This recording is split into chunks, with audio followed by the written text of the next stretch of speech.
Comic books are a creation that had many inventors. From the writers, to the artists, to the publishers, it took a lot of talented minds and hands to craft this most American form of literature. But while we can't say for certain exactly who created the medium, it is very easy to say who was the inspiration behind its early successes and continued enjoyment.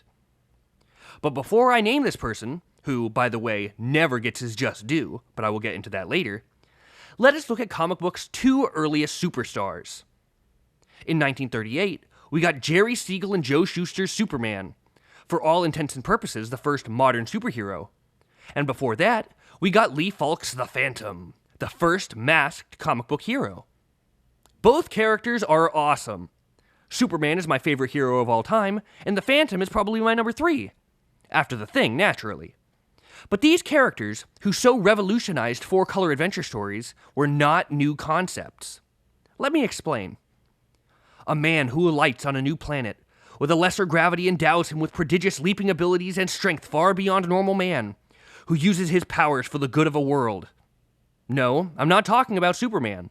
I'm referring to the character who saw publication 16 years before the Man of Tomorrow first hit the newsstands. I'm describing John Carter of Mars, from Edgar Rice Burroughs' Barsoom series.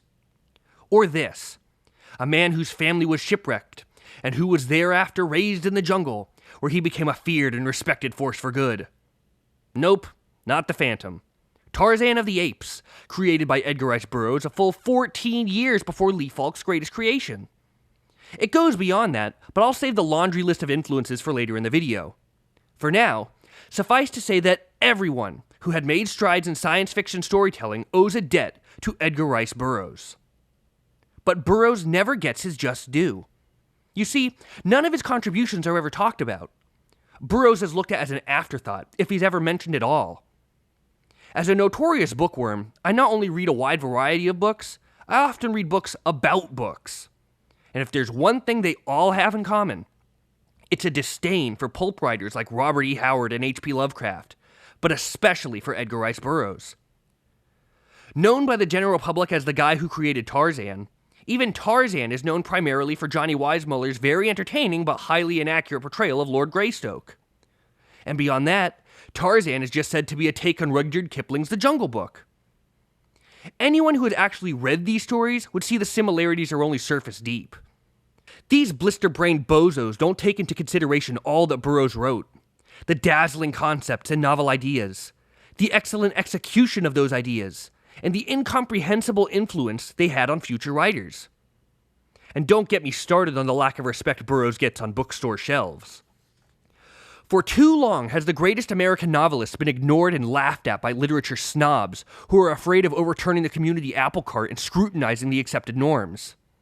Well, the righteously indignant comic fiend has no such qualms. Hold on to your seatbelts, bibliophiles. Here's where I start really going off script.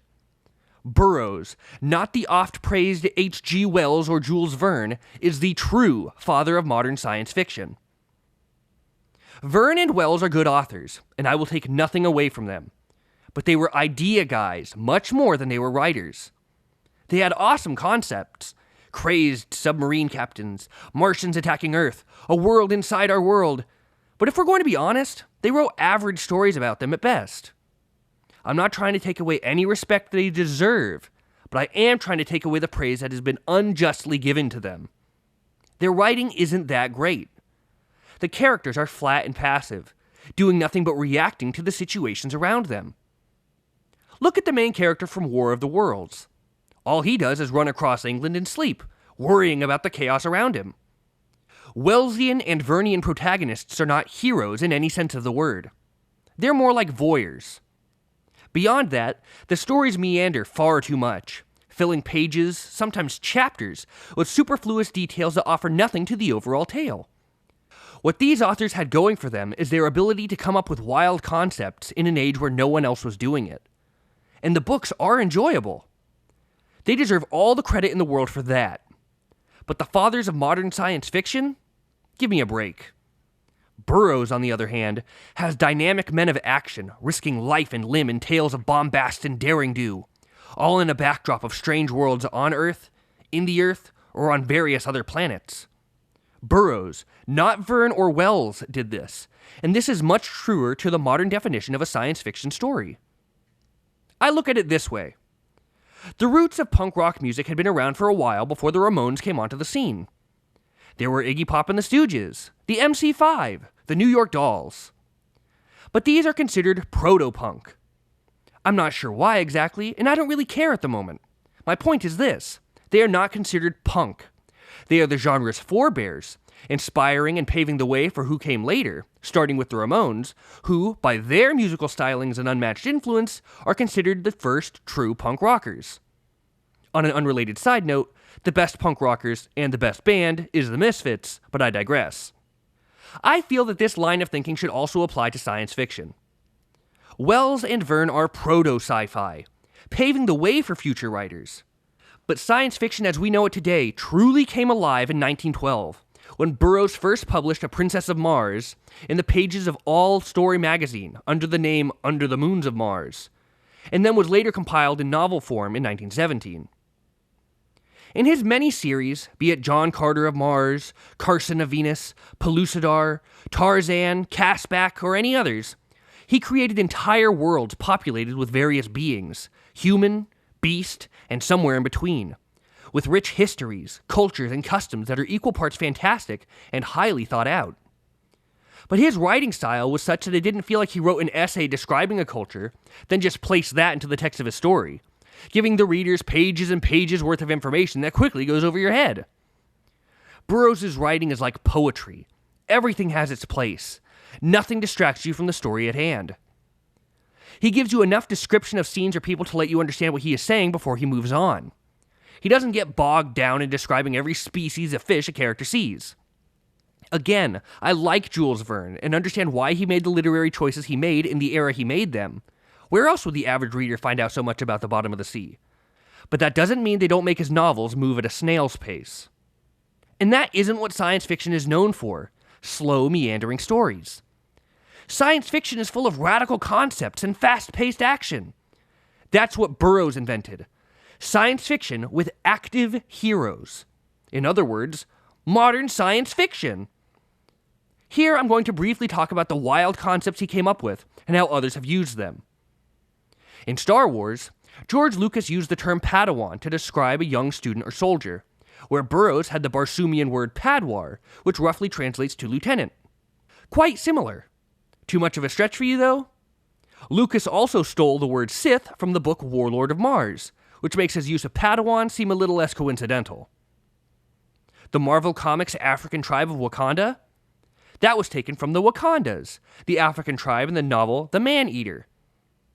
Burroughs came up with, and accurately described, radar decades before it was invented in his story Thuvia Maid of Mars from the year 1916.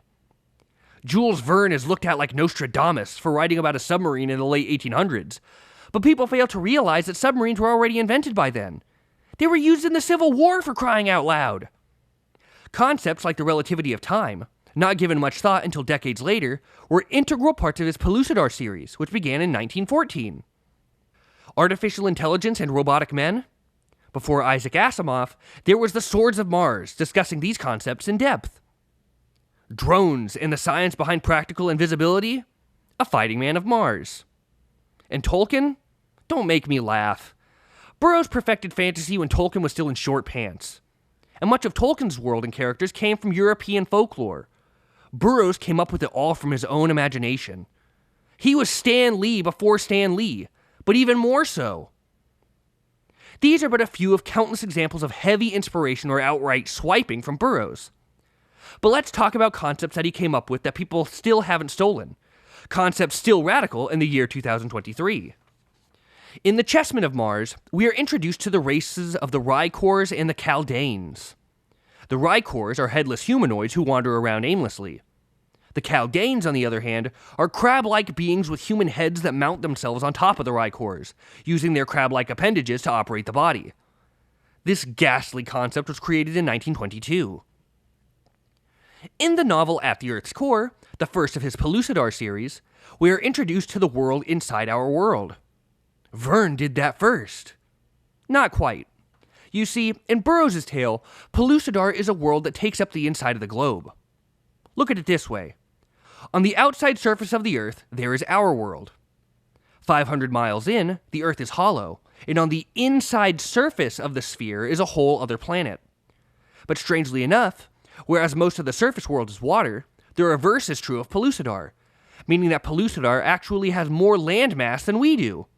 In other words, there's a larger world inside the smaller one. How mind-boggling is that? Add to that a sun that floats in the middle of this ball of land and never sets, and what the lack of nighttime does to the human mind and its perception of time, and you get a concept that has never been duplicated.